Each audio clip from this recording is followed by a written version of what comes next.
Great day, beautiful people. Dr. Dominique here, and we are talking about layoffs, loans, and the death of the lazy consumer. So, this is motivated by what's really happening in the economy right now. So, we're in an inflationary environment, interest rates are going up. The federal government is trying to pull money out of the economy so that we can slow down the spending in an effort to reduce inflation. But there's more contributing to the inflationary environment besides spending because we're starting to see a slowdown in some spending. And there's so many economic indicators. But three things that I want to cover today are layoffs. So if you've been paying attention or not, you may hear about several layoffs that are happening across many different industries.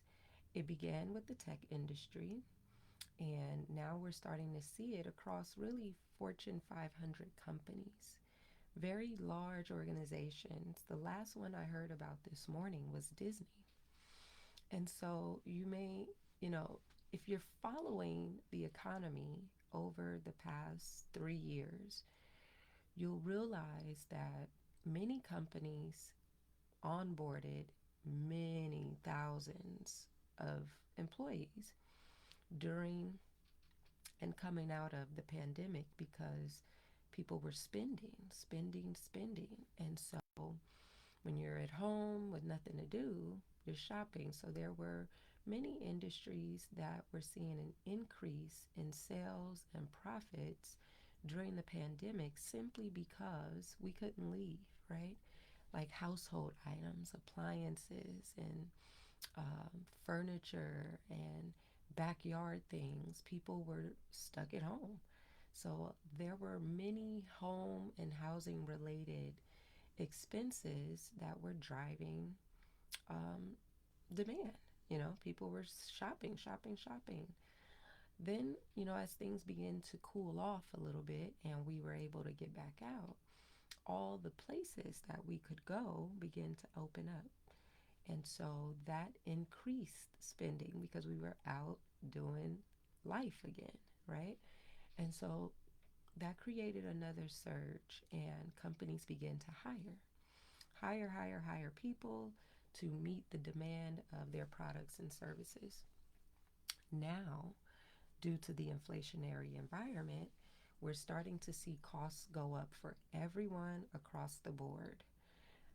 And I mean everyone, including companies. And so they're starting to lay off people. They have to cut costs. So if you follow the money and you do what the institutions are doing, they are cutting back. They tend to cut back where they have the highest costs, which are people. When you hire people, you have to pay insurances, you have to pay into taxes, you got to pay salary. So those are a lot of costs for a company. So when they do decide to cut costs, they cut people. So that's why we're seeing so many layoffs right now. And if you are in a position where you believe you may be getting laid off soon, you want to slow your spending, begin to cut costs, starting with those expenses that are most expensive. Um, do what the institutions are doing. Run your household finances like a business, which means you've got to be budgeting. It's not sexy, I know. Back to basics. The solution is to go back to basics. Take a look at what's coming in, look at what's going out, and begin to explore ways to cut even further. And I know, believe me, I know, people are like, I can't cut back anymore. There's nothing else to cut back. Understood. So now you've got to consider the only other option, which is to begin to increase income, adding additional streams of income.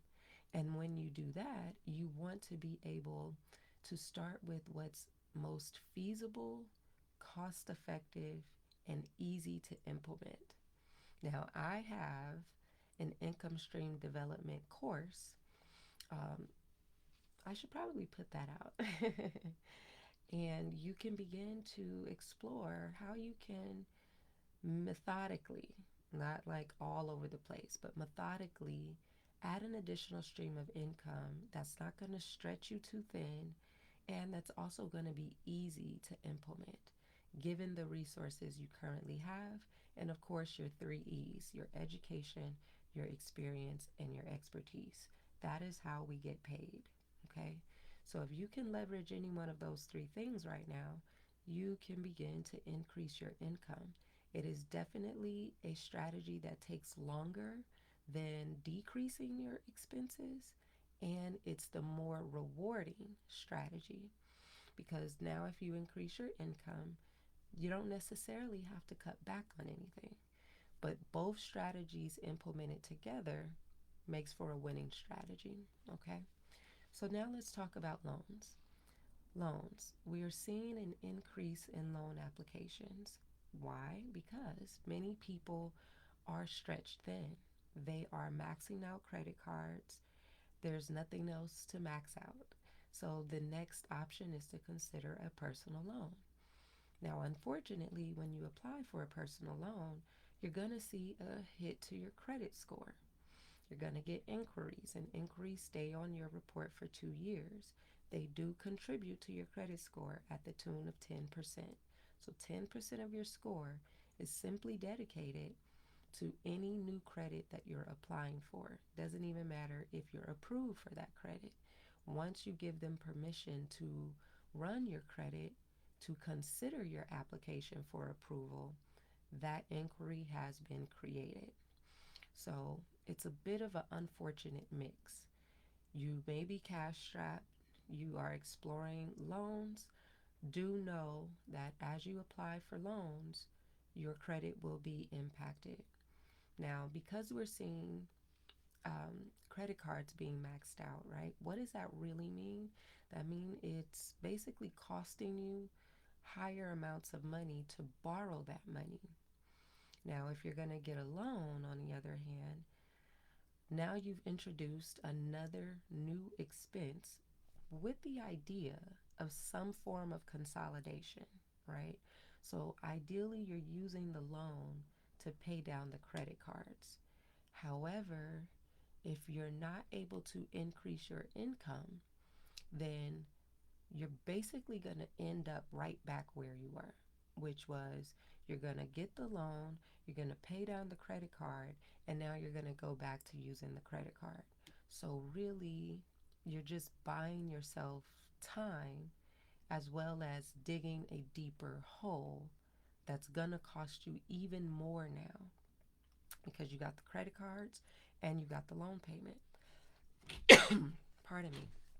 So, you want to be able to truly begin to balance things out. And I know, there's nothing else to balance. I get it. Again, your two solutions: decrease income or decrease expenses, increase income. How do you increase income? Leveraging your experience, your education, and your expertise, the three E's. Now, the death of the lazy consumer. We've got 45 seconds. The lazy consumer is dead. In this inflationary environment, you have got to be diligent, you have got to be proactive, you have got to be steadfast. This is the time to adopt a new habit. If you have not been budgeting, it's time to start budgeting. If you have not been negotiating, it's time to start negotiating. If you have not been cutting back on expenses, it's time to cut back. If you have not been in touch with your service providers to explore different plans, now is the time. It is the death of the lazy consumer. It is time to be vigilant and diligent about your money if you're going to come out of, not even come out, if you're going to get through. Some of us are heading back into a survival mode and or a survivor's mindset. You don't necessarily want to shift back into a survivor's mindset. Instead, you want to stay abundant. I know it's difficult during this time, but you do that through the tools. You do that through budgeting because now you're in control of what's happening, even if you feel like it's not enough. That's why you got to get on the phones, change some due dates, ask for some extensions, get on these hardship programs, and then, of course, do your part is start to explore additional streams of income that are easy to implement, cost effective, and feasible given your education, expertise, and experience. All right, that's all I got for you. Have a great day today, and you should join Build. Build is the program, the online personal finance program that you can use to get your finances back in order. This is the time to focus on it. All the tools are there: budgeting tools, credit, debt, savings, income, um, protection, what else? Mindset, and then their financial action plan. Okay, it's designed to be completed in 8 weeks, but guess what? You get access to it for a lifetime. As long as I offer the course, once you enroll, you pay that good old 127. That's all it is, 127 to get your money in order. Okay, so I'll drop the link in the comments and you can check it out. All right, have a great day today. Peace.